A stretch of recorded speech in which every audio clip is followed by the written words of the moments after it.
Live from the woods of North Carolina, the bunny pen in Ottawa, Canada, the land down under, and if Manny makes it tonight, the frying pan in Miami. It's got Mead live. Our intro is not playing, so I will add that later. But for whatever reason, the software is refusing to play the little intro package. So fine, we'll just have to deal without it. So welcome to the show, and let's get things underway. Our guest tonight is Chrissie Manion Zaerpoor, who is a member of the American Mead Makers Association. She's on the board. She is also on the legislative committee and working to get mead accepted through the TTB as an actual beverage instead of us just being the redheaded stepchildren of wine. So she's really active in the mead world. She is also the owner of Kukulon Farms, organic farm products, and they do gardening, they do fresh organic chickens and other meat products, and the food's really good. They have really good stuff. And most importantly, she is writing a book called The Art of Mead Tasting and Food Pairing, which is basically a worldwide tour of meads and foods to pair them with. And she has tasted and paired meads from all over the world. I don't even know how many countries. She'll tell us when she gets on. And this book is in process. It's actually going into final editing here soon, and I believe due for release sometime this fall. So it's pretty neat. It's going to be a really good book. I've seen some of the background on it, and I think it's going to be a fun book for a lot of people to read. So what do we got going on Back to Basics tonight, AJ? We're talking about yeasts. How to select what we like, what we don't like, what's good for what's not good for what. Excellent. And Pete's going to be coming on for that segment of the show. So those of you that might be out there, we're going to have Oskaar on later, and he's going to also talk about yeast with us. So that should be fun. So what are we drinking tonight?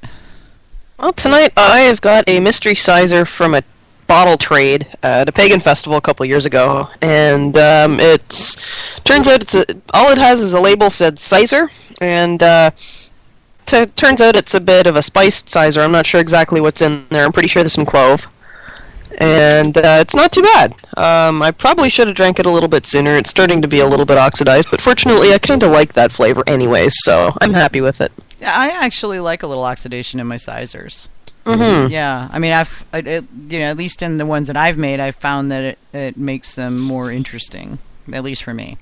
So, I'm polishing off the bottle of Misbehavin' Meads, strawberry mead that Brian sent to me. So it's going to be gone tonight. This Misbehavin' Mead will no longer be misbehaving after we're done tonight. So what about you, Hamish? I've got myself a 2011 bottle of something, but I can't find my bottle opener or my logbook. So for the moment, I've got a screwdriver in my hand, and we're seeing what happens. Oh my! Oh my God! Dangerous. And it looks like, Manny's not going to be able to make it tonight because scheduling conflicts. So sadly, we will be Manny-less this week and not able to see him. But that's okay. He'll be back after the break. So, the back channel stuff that's going on here is always interesting. You never know what people are going to say. It throws me off. All right, so listen live on the Got Mead website at gotmead.com/blog/gotmeadlive, and you can also listen to us live on our player on Facebook, and that's facebook.com/gotmead. If you're mobile and want to take us with you, you can get us on iTunes, SoundCloud, or TuneIn Radio, as well as Stitcher, and most of them have both iOS and Android apps for you to utilize to download it. On Facebook, you can find us at facebook.com/GotMead, and also the Got Mead group. Just search Got Mead and you'll find us.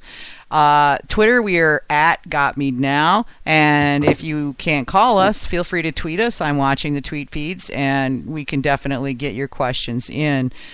For Making Mead Back to Basics, if you have questions you'd like to give us, you can check the links on gotmead.com/blog, and just put your mouse over the Got Mead Live show link, and the drop down will show where you can click to ask us a question. You can also ask questions on the forum in the Got Mead Live forum section, which we also watch. If you want to call in during the show, you can call in at 803-443-MEAD. That's 803-443-6323. So, and all of this stuff that we're doing, we all volunteer because, we love this stuff, and we spend way too much time on the phone after the show talking about mead. But if you guys could only hear that stuff, but we don't record that part. Probably for the best, really. It's probably better that way, yeah. But anyway, the equipment, the software, the monthly fees, the hosting, yada, yada, yada, and all that kind of happy horse shit costs money. And so, if you like what you hear, if you spend time on Got Mead, if you think Got Mead is helpful, please consider becoming a patron member. It's only $30 a year, and you get access to the patron forums on Got Mead, which is where we stash all of the award-winning recipes. So, some really good stuff there, and certainly I think worth the $30, Of course, I don't have to pay it being the owner and all, but, other people tell me it's worth $30. So, I'm poor and I still pay my $30. So. That's right. You've been paying for ever. So, consider doing that. It's $30 a year. It's not, hardly any money at all. And, you get that good stuff, and you're helping support that we can do this stuff and, get more mead stuff out to people. And we do appreciate that. So, you want to give them some ideas, just a little bit more backgrounding on the kinds of stuff that you were thinking about talking about with the yeast, and I'll go ahead and get Chrissie in. Okay, sure. What I was planning to talk about is the various yeasts and that I'm familiar with, which in my case includes a lot of the Lalvin strains, and also bread yeast, because I've made a lot of batches of Joe's Ancient Orange and various and sundry variations on that theme. And Manny was going to talk about the bomb yeast, which is I think it's 1388. Y yeast 1388. I know the number's 1388. I keep forgetting the company that makes it. I'm a terrible person. It is Y yeast, yeah. It is Y yeast, okay. I believe, yeah. Okay, and I guess Pete's going to probably talk about everything, because it's Pete, right? Because it's Pete, right? Yeah, and he will. I'm sure he'll have some stuff to bring to the table. All right, bringing Chrissie in now. I think we've got a landline for her, so... Yeah, I think we'll have Manny... I think we're going to have Manny back for the Back to Basics.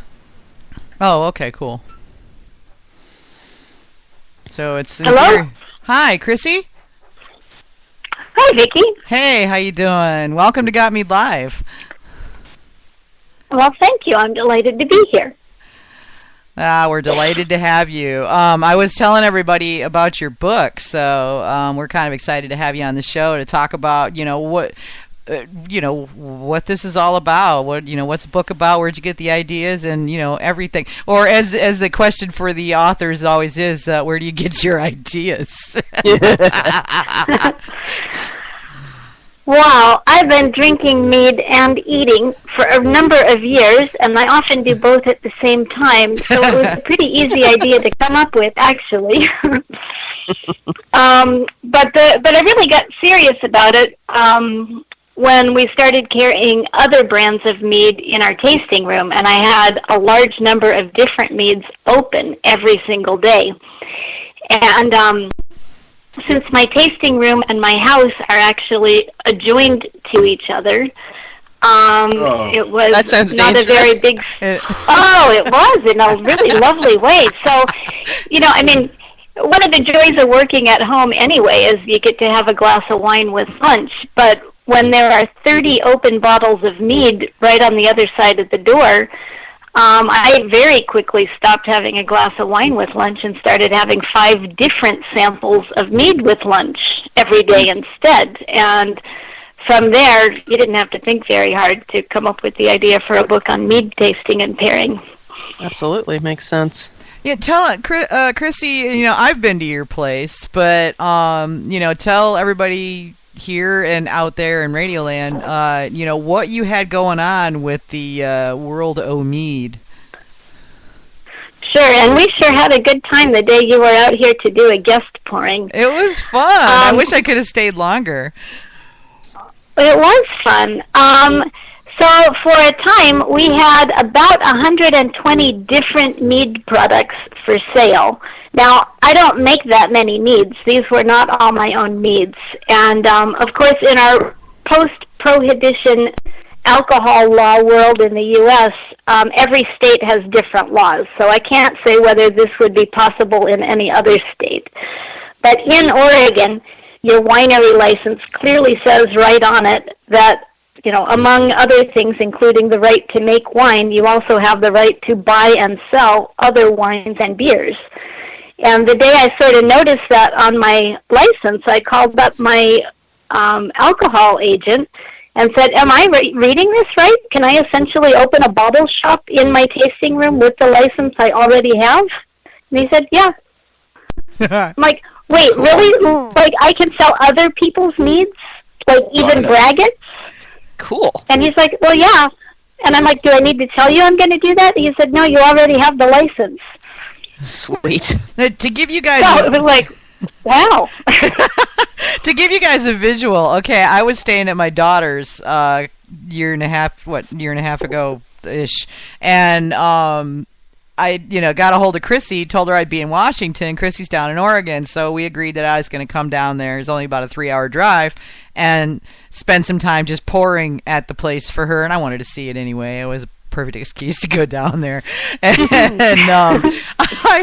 okay, so I'm driving down there, and I get out, and she's out in the boonies, so it's beautiful rolling countryside, gorgeous farms everywhere, really pretty. Almost missed the house because I was busy gawking, and and then I pull into the driveway, and this looks like your basic farm. There's a barn, there's a nice big house, and there's a sign that says Kuklan Farms and all this, and and I pull around, and when I finally get out and walk in the door to the tasting room, there's racks and stands and piles of mead everywhere. I mean, just hundreds and hundreds and hundreds of bottles of mead from all over the country. I was just like, I was like walking. Hey, for those of you that have seen Blazing Saddles, it was a Randolph Scott moment. It was like, oh, it was amazing.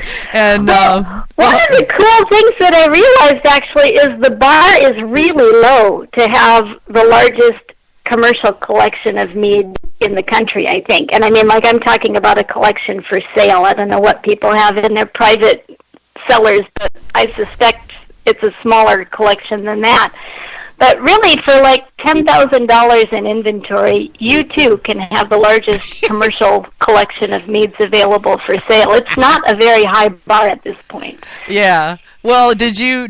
I know you ended up closing the shop because other things were happening, but did you finally sell off all the inventory, or are you still working on getting rid of that? Do I need to come down there again when I'm out of my daughter's this fall? No, selling the inventory off was easy. So here's what I learned.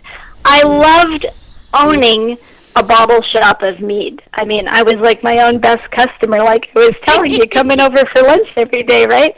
I loved having it. I love introducing people to mead.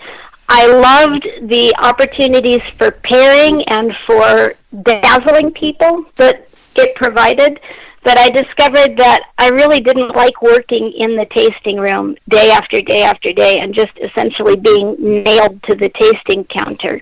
Yeah. So, I mean, my background is physics and engineering. I'm kind of an introvert, actually. I can put on my game face for a farmer's market